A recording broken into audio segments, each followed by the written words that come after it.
Monsieur le Président de l'Assemblée générale des Nations unies ici représenté, c'est avec un immense honneur que je m'adresse à vous aujourd'hui pour la première fois depuis que le peuple congolais m'a renouvelé sa confiance en m'élisant pour un second mandat à la tête de notre nation. Ayant eu l'occasion de prendre la parole devant vous par le passé, je suis particulièrement ému de pouvoir le faire à nouveau en ce moment significatif pour notre pays. Je tiens à féliciter M. Philémon Yang pour son élection à la présidence de cette 79e session, de même que je rends hommage à vos prédécesseurs pour leur engagement constant au service de cette institution. Le thème de cette session, ne laisser personne de côté, agir ensemble pour faire progresser la paix, le développement durable et la dignité humaine pour les générations futures, résonne particulièrement avec nos aspirations en République démocratique du Congo. Monsieur le Président, Monsieur le Secrétaire général des Nations unies, Mesdames et Messieurs les chefs d'État et de gouvernement, Mesdames et Messieurs les chefs de délégation, le multilatéralisme et le respect d'un système mondial basé sur des règles ont été des piliers essentiels pour soutenir la paix, la sécurité, la santé, la prospérité à travers le monde depuis près de 80 ans. Les Nations unies incarnent ces valeurs fondamentales et demeurent un acteur incontournable face aux défis majeurs que l'humanité doit surmonter, qu'il s'agisse de garantir la sécurité, de maîtriser le changement climatique ou de lutter contre la pauvreté. Cette réalité nécessite une coopération multilatérale renforcée. Cependant, le noble idéal des rédacteurs de la Charte des Nations unies, celui de servir d'instrument par lequel tous les pays régulent leur comportement, semble s'effacer. Le socle de la sécurité collective qu'elle a établi vacille. Nous avons la responsabilité de conjuguer nos efforts et de réaffirmer notre engagement envers le multilatéralisme, qui est la clé de solutions véritablement transformatrices face aux défis qui rongent notre monde.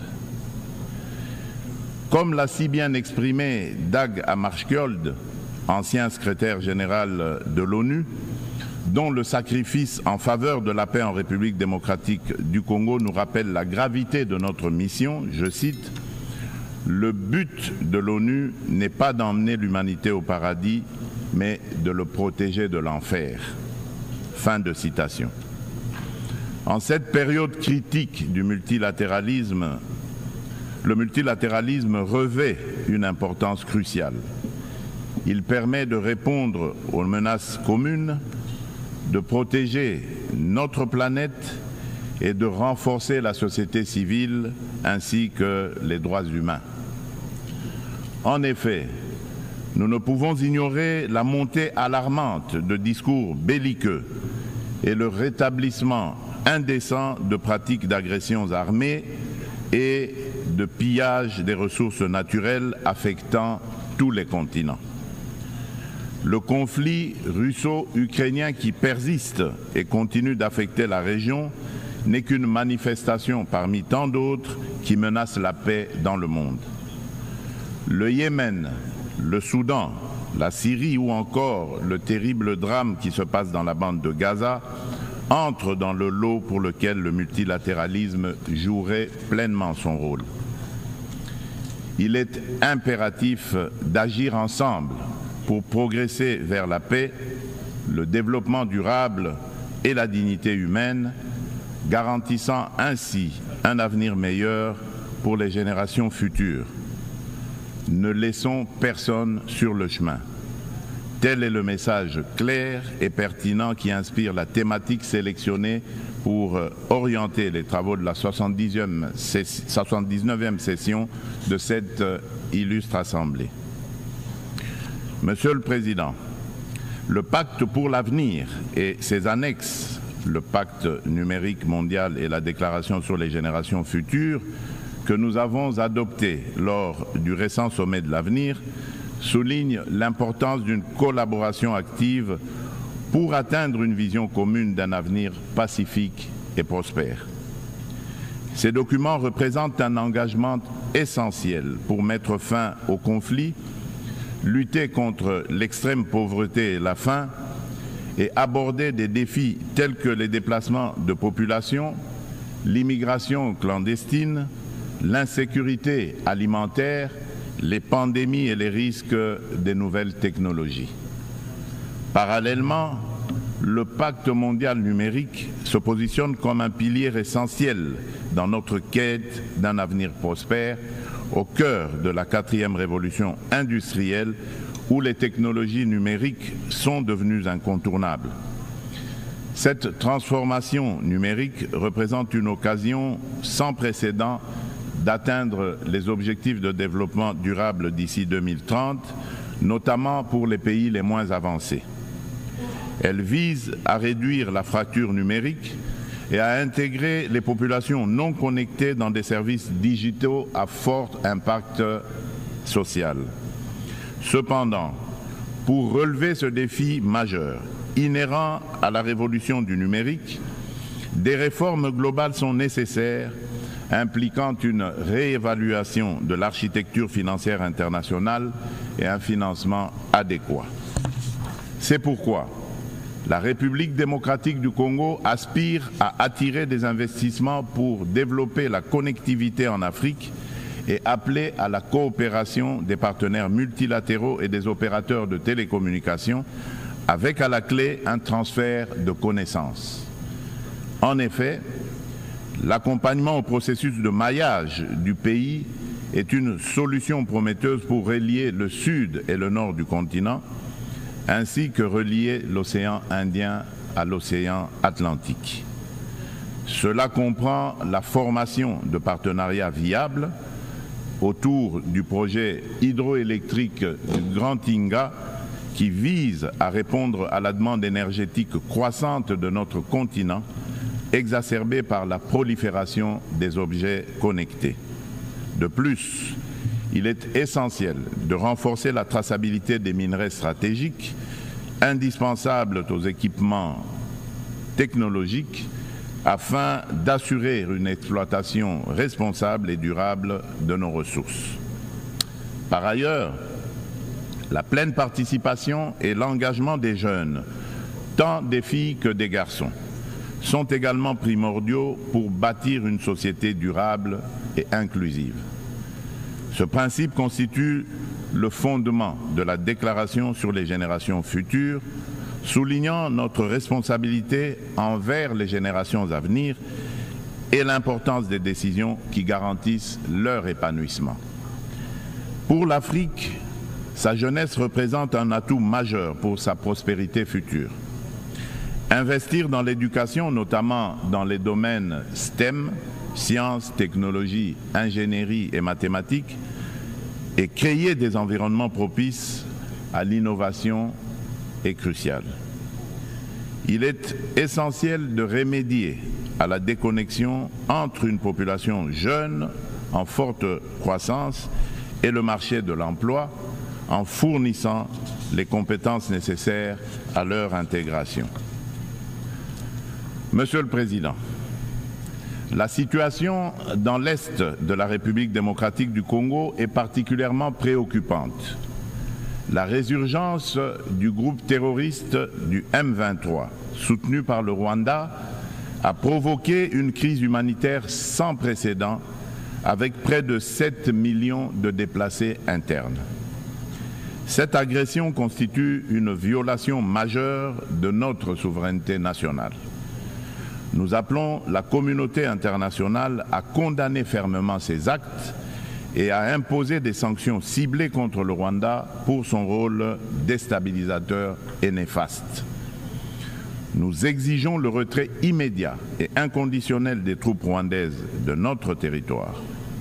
Bien que les récentes initiatives diplomatiques telles que les pourparlers de Luanda soient encourageantes, elles ne doivent aucunement occulter l'urgence de cette action essentielle. La République démocratique du Congo s'engage activement à établir une paix durable dans l'est du pays et à promouvoir le développement économique ainsi que le bien-être social des communautés meurtries par ce conflit armé. Elle ne ferme cependant pas la porte à toute opportunité qui l'amènera à cette paix tout en n'aliénant pas sa souveraineté, encore moins son intégrité territoriale.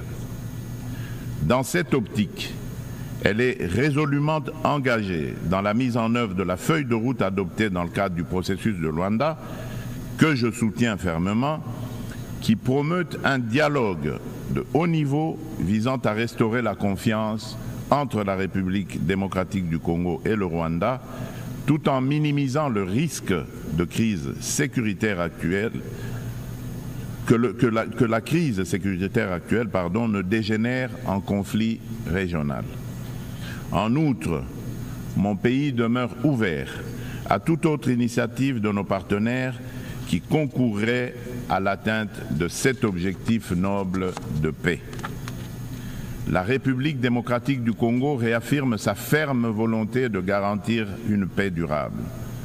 Sous mon impulsion, nous sommes résolus à poursuivre la mise en œuvre du programme de désarmement, démobilisation, relèvement communautaire et stabilisation, le PDDRCS en sigle, clé de notre stratégie nationale pour désarmer, démobiliser et réintégrer les combattants en leur offrant des perspectives économiques viables et durables, tout en stabilisant les zones touchées par les conflits. En assurant une transition post-MONUSCO, nous priorisons essentiellement le rapatriement des combattants étrangers. Le PDDRCS est un levier crucial pour la paix en République démocratique du Congo et j'invite nos partenaires et amis à le soutenir. Par ailleurs, des milliers de victimes du génocide pour des gains économiques en République démocratique du Congo, en abrégé Génocost, continuent de subir les conséquences dévastatrices d'un passé marqué par la violence et l'impunité. Reconnaître et traiter les effets de cette stratégie est crucial pour favoriser le rétablissement et la reconstruction des communautés touchées. Au-delà de l'aide humanitaire immédiate, une approche à long terme, centrée sur la justice, la réconciliation et le développement durable est essentielle pour permettre aux victimes de se reconstruire et de retrouver une vie digne. C'est pourquoi le gouvernement de la République démocratique du Congo a décidé d'institutionnaliser la journée du 2 août, journée du Génocost, dédiée aux victimes des crimes odieux perpétrés par des rebelles soutenus par des multinationales et des États de la région. Cette journée incarne une communion nationale permettant de confronter un passé douloureux pour aller de l'avant. Elle est essentielle pour renforcer la conscience historique de notre pays et affirmer la détermination de la nation à prévenir la répétition de telles barbaries. Monsieur le Président, le terrorisme constitue une menace sérieuse pour la paix et la sécurité internationale, touchant toutes les régions du monde. Après avoir sévi en Asie, en Europe occidentale et en Amérique du Nord, ce fléau semble désormais s'enraciner en Afrique. En tant que membre de la coalition mondiale contre l'État islamique, la République démocratique du Congo exhorte les Nations unies à intensifier leurs actions pour mettre en œuvre les recommandations de cette organisation, notamment dans le cadre du processus d'Aqaba. Le terrorisme qui sévit dans l'est de notre pays est étroitement lié au pillage et à l'exploitation illégale de nos ressources naturelles. Ces activités criminelles alimentent l'insécurité et financent les groupes armés, exacerbant les conflits dans la région des Grands Lacs.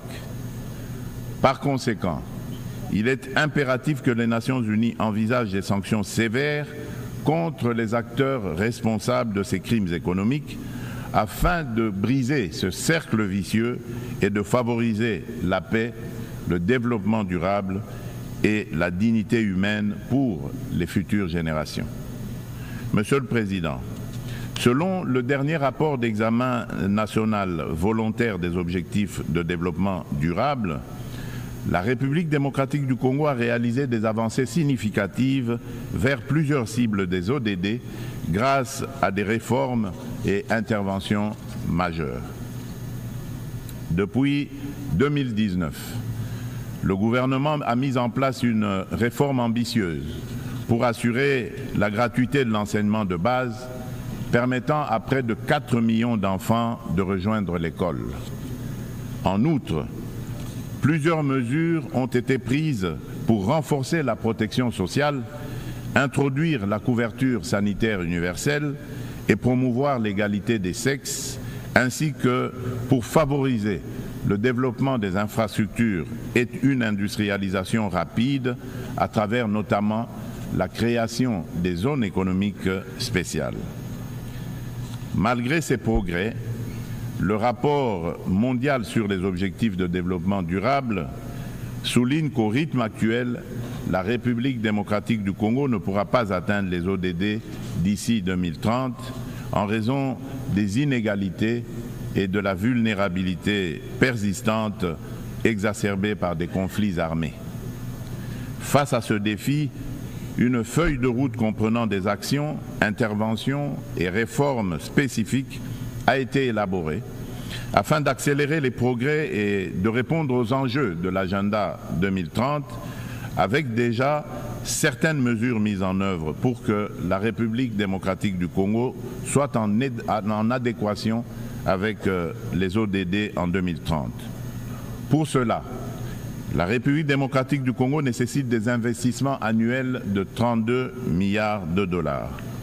Il est donc indispensable de renforcer les partenariats pour des investissements durables et de promouvoir la paix afin de permettre un développement socio-économique stable. Au registre des réponses mondiales aux défis climatiques et la promotion des énergies renouvelables, la République démocratique du Congo, qui a déjà affirmé son engagement en faveur d'une action climatique ambitieuse, souligne l'importance cruciale d'un soutien financier et technique accru afin de renforcer ses efforts pour atteindre les objectifs de l'accord de Paris.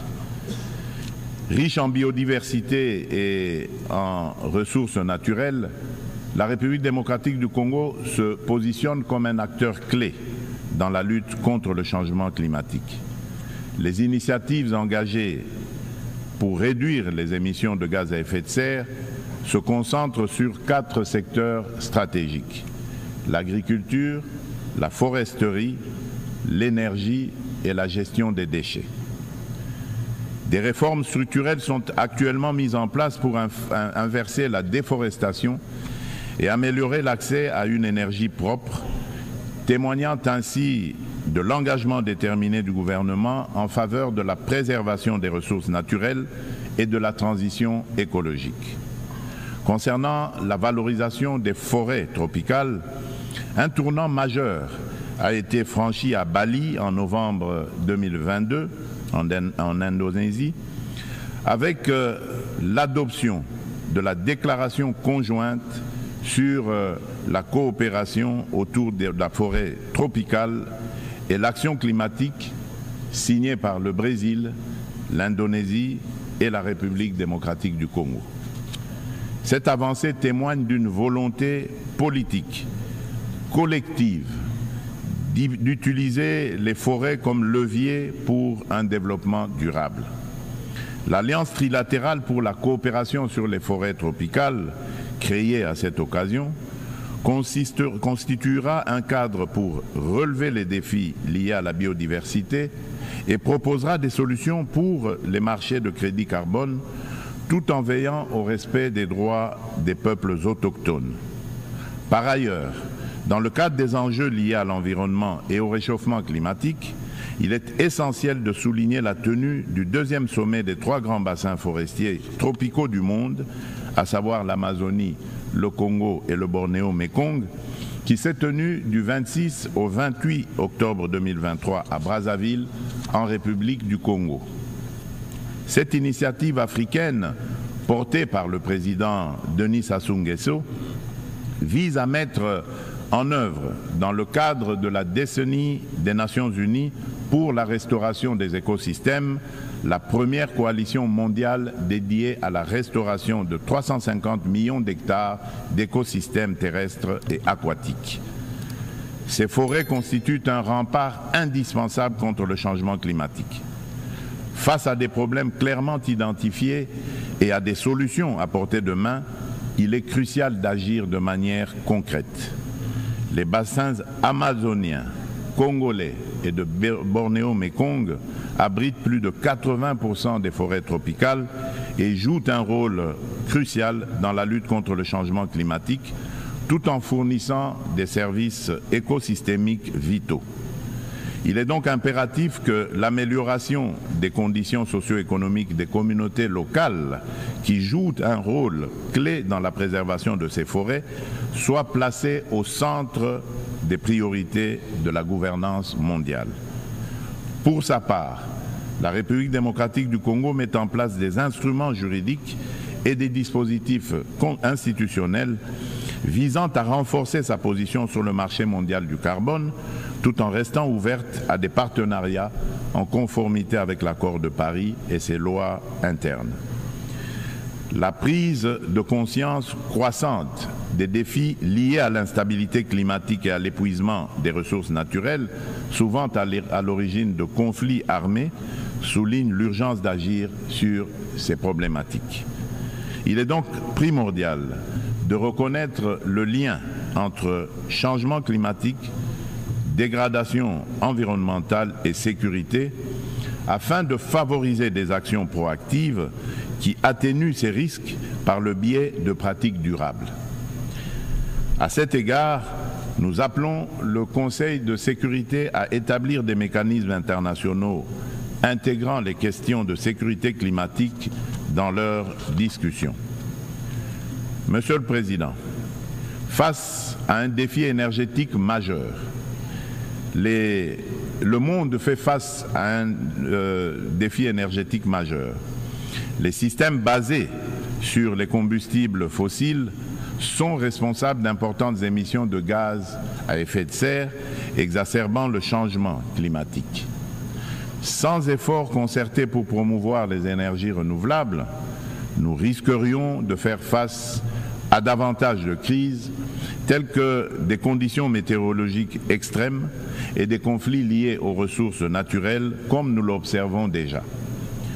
La République démocratique du Congo dispose de ressources abondantes, y compris des minéraux essentiels tels que le cobalt, le lithium, le nickel et le graphite, pour ne citer que ceux-là, qui peuvent faciliter une transition énergétique durable. Nous appelons à la coopération internationale pour développer les technologies et infrastructures nécessaires. Notre vision est de transformer l'exploitation de nos ressources en levier pour un développement durable et inclusif, tout en améliorant l'éducation, la santé et les infrastructures. L'inclusion sociale est au centre de notre stratégie, garantissant une répartition équitable des bénéfices du progrès. En nous investissant dans la lutte contre le changement climatique et en contribuant aux objectifs de développement durable, la République démocratique du Congo est prête à jouer un rôle clé dans la transformation des systèmes énergétiques mondiaux. Ensemble, nous pouvons bâtir un avenir où l'énergie est propre, durable et accessible à tous. Monsieur le Président, j'aimerais également aborder la question cruciale de la parité hommes-femmes. Bien que la participation égale des femmes et des hommes à la vie politique soit internationalement reconnue, il subsiste dans la pratique un fossé entre l'égalité juridique et la réalité dans l'exercice du pouvoir. Les préoccupations des femmes méritent d'être intégrées dans les décisions majeures qui touchent notre société. En République démocratique du Congo, nous sommes déterminés à changer les mentalités pour surmonter les barrières sociétales qui freinent l'épanouissement des femmes. Il est essentiel d'impliquer les hommes dans ce processus afin de transformer la dynamique sociale et de valoriser leur rôle dans le succès des femmes. Au niveau national, la Constitution congolaise consacre la parité. Aussi, le gouvernement a mis en place une stratégie de lutte contre les violences basées sur le genre, axée sur la prévention, la protection et la réparation des victimes. Cette stratégie se traduit par le Fonds national de réparation pour les victimes des violences sexuelles liées au conflit et de crimes contre la paix et la sécurité de l'humanité, en abrégé le FONAREV. La législation en cours vise à garantir cette protection. Il convient de souligner les progrès significatifs réalisés en matière de participation des femmes à la prise de décision, avec la nomination pour la première fois dans notre histoire d'une femme comme première ministre et chef du gouvernement.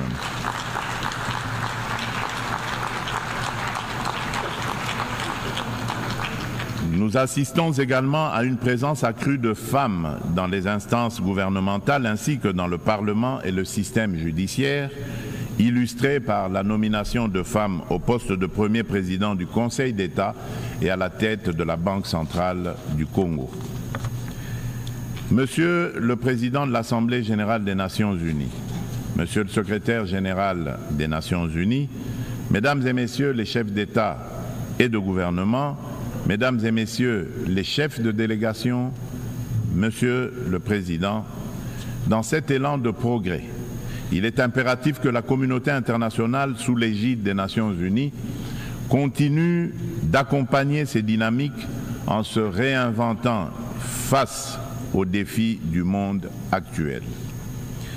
Pour maintenir la confiance de la communauté internationale, l'Organisation des Nations unies doit prouver sa capacité à s'adapter aux évolutions contemporaines et à les surmonter de manière efficace et responsable.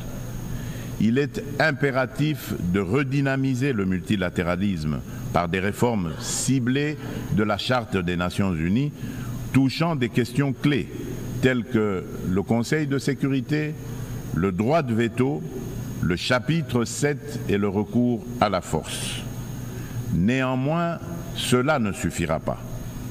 La coordination et la coopération entre les différentes institutions et agences des Nations unies doivent également être renforcées. De nombreux enjeux globaux sont souvent abordés de manière redondante dans différents forums, parfois sous des angles contradictoires, tandis que d'autres problématiques restent entièrement négligées, chaque bureaucratie internationale cherchant à défendre son existence propre.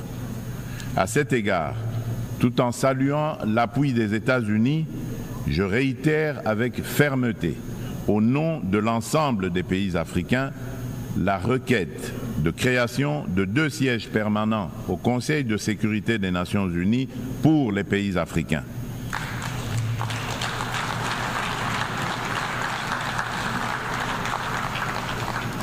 En tant que principal décideur au sein de l'ONU, cet organe doit intégrer des représentants africains parmi ses membres permanents avec toutes les prérogatives leur reconnues, notamment le droit de veto pour garantir une juste représentation géographique.